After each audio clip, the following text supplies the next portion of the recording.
hope this doesn't happen to anyone, but I already know people that have experienced this. One day, Rachel was fine. She was going about her day. She was busy, she was productive, she was spending time with her family and friends.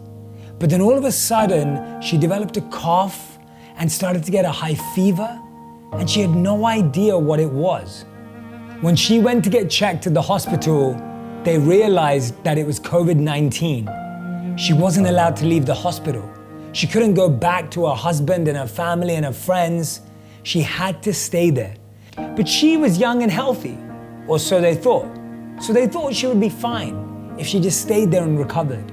By the time you see this video, there will be over 1 million cases of COVID-19 in the United States alone, with over 56,000 deaths and over 137,000 recoveries. There are over 3 million cases in the world and over 211,000 deaths and over 919,000 that have recovered.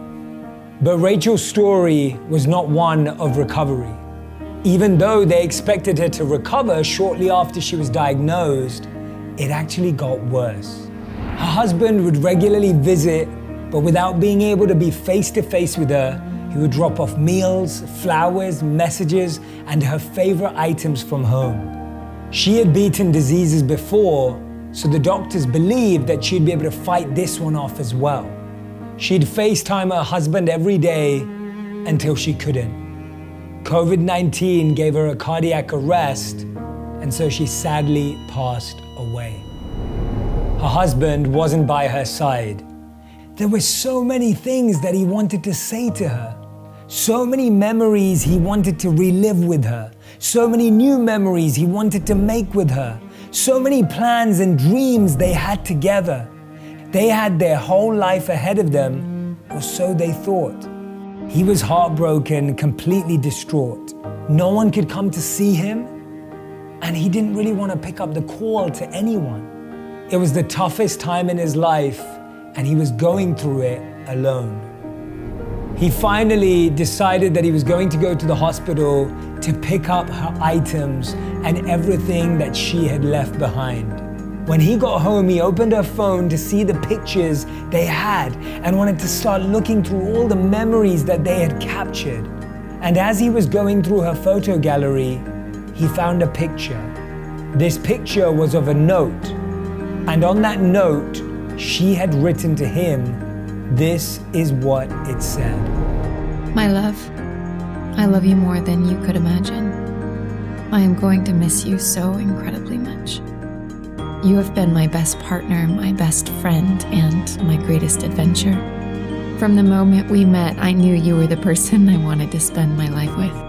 You're the most kind-hearted, generous, and caring soul I've ever known, and I'm so grateful to call you my husband.